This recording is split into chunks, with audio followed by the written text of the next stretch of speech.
Welcome to Womb Talk. I'm your host, Elizabeth Vanderholt, a holistic doula and a women's health coach, and the founder of Fruitful Womb Doula Services.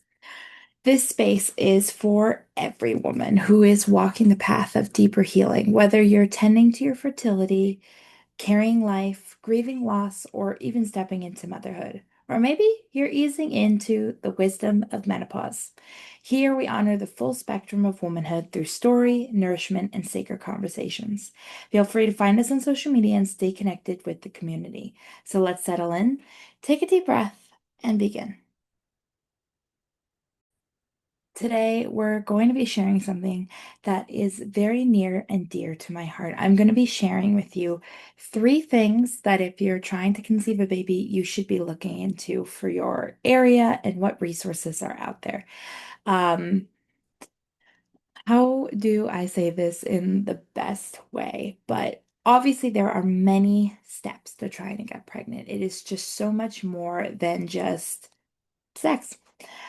A lot of it comes down to, on the woman's side at least, that our body needs to feel safe enough to conceive and carry a child. And sometimes you'll hear a lot of stories about women who can conceive but then can't carry the pregnancy. And so I always like to say that's kind of like a false advertisement almost. But our bodies were designed for this. Your body is designed for this. And unfortunately, the saddest part of it is that this environment that we live in today is not the most habitable and suitable for the bodies that are around us. And so each day, different environmental factors, different stressors in our lives, different food, all these little bricks are piling up. And eventually, you've got such a tall ladder that there's no starting stepping stone. So the biggest thing I like to always tell people of a starting point when it comes to trying to conceive is looking at all elements of your physical environment, look into your physical health in terms of nourishment, nutrition, all those kind of things. And then you also want to look on the emotional level. Where are things that are continuously bothering you? What stresses you out as much? And can you try to inhabit less stressful techniques or try to de-stress as much as possible? So once you've started looking at those things, there are some different elements that you can bring in. And this is where I like to say that these are three people that work really well alongside your healthcare team. And I will say at the end as the bonus, because I like to explain that I am a fertility doula, that is not one of the three I'm going to suggest. I'm going to suggest that at the end, but not one of the three in the beginning. So let's dive in, shall we? The very first one that I'm going to recommend is acupuncture.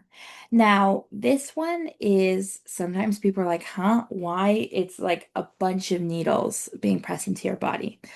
But if you look more into traditional Chinese medicine, acupuncture is quite often used for fertility because it is known for helping regulate your menstrual cycle.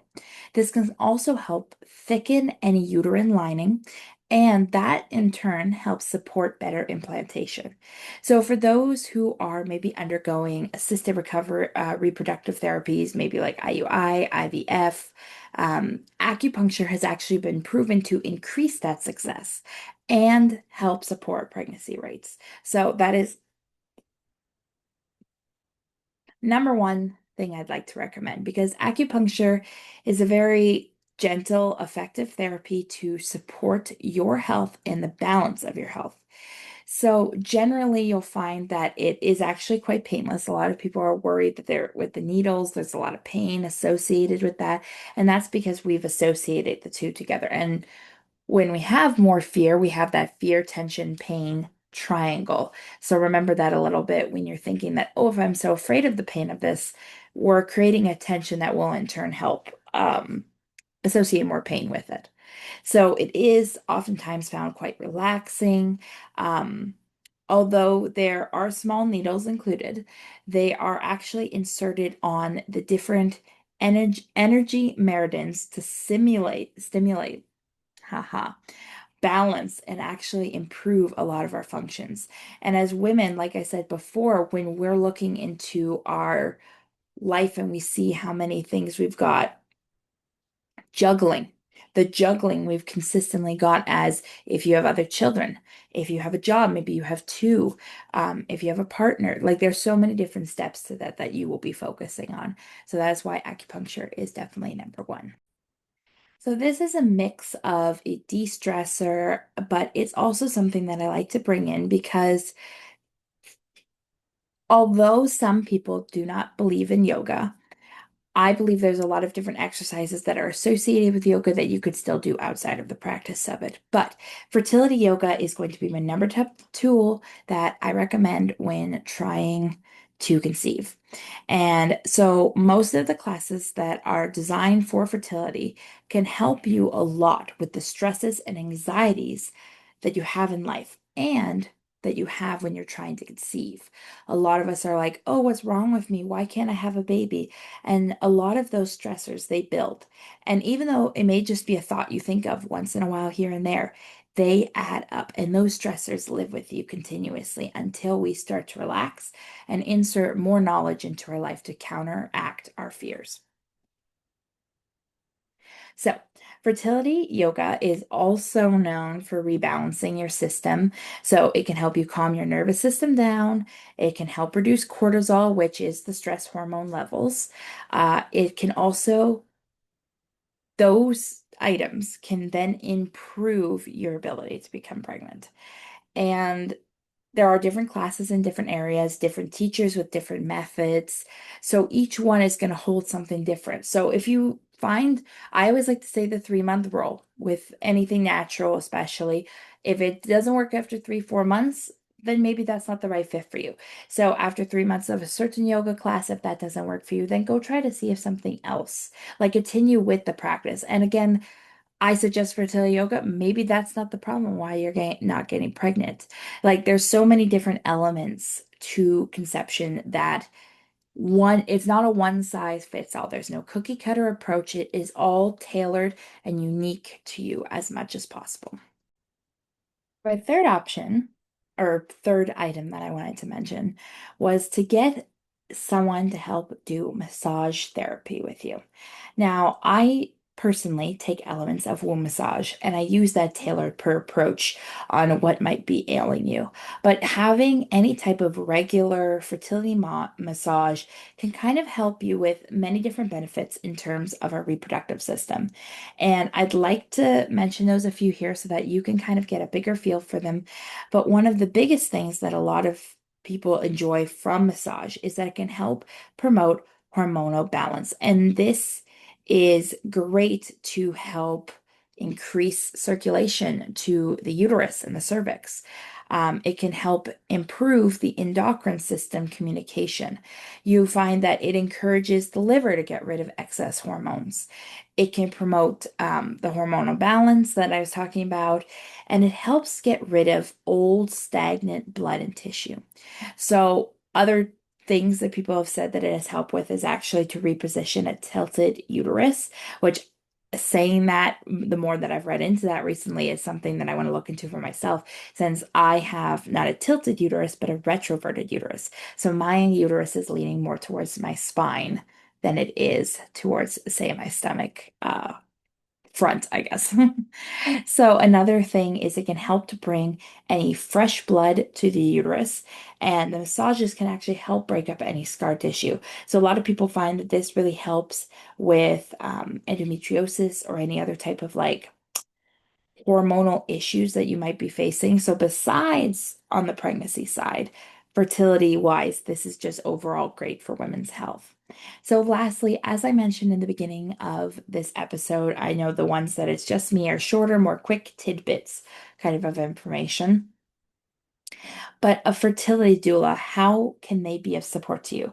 So, because I am a women's health coach and a fertility doula, sometimes the lines they're a little bit blurred, and I've kind of mished them together a little bit.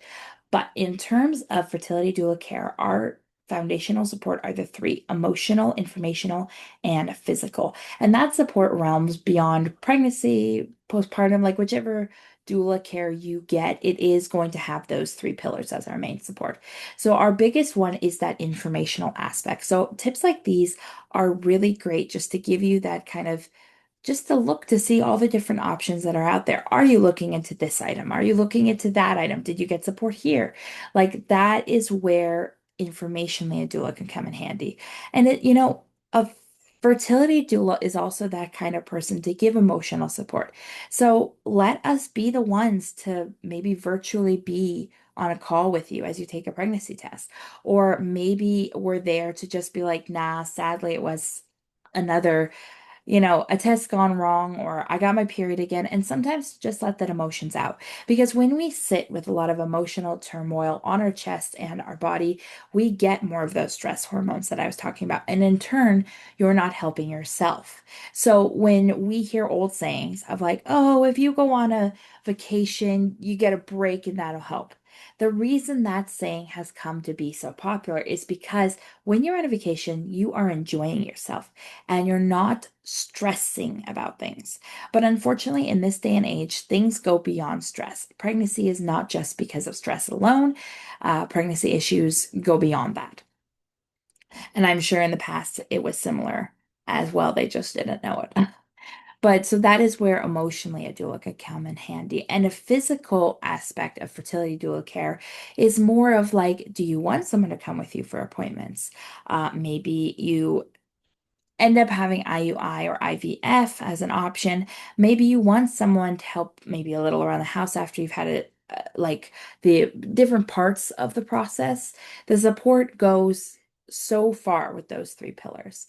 And that's why I always say that the first three that I mentioned are great options to have on your team. And even if you could only pick one, I completely understand if you need to pick one that actually might give you that in term like doing something kind of vibe. But when you have a fertility doula on your team to get the support you need, it actually is super, super beneficial in terms of that support because a lot of fertility is about going it alone. And, maybe you are open about your your journey on fertility, and maybe you aren't. But whatever way it is, it's still kind of a lonely process, even if you are talking with other people that are going through the struggle a bit. Having someone that's really in your corner the entire time, it's just, there's nothing that could compare to that. So I really just want to say thank you so much for taking another listen to this episode. We are hopefully going to get some more guest speakers soon. It's just been me, myself, and I lately, and that's okay. I've had such a great time just talking to you, but I love getting advice from other practitioners in the work of women's health. And if you have ever a topic idea of something that you would like more information, this podcast is designed to help you. So if you've got ideas for anything, do leave it in the comment. My email is in there, but if you are listening, you can find me at info@fruitfulwomb.ca, and I'd love to talk to you. So thank you very much, and stay tuned for next Monday, another episode. Bye.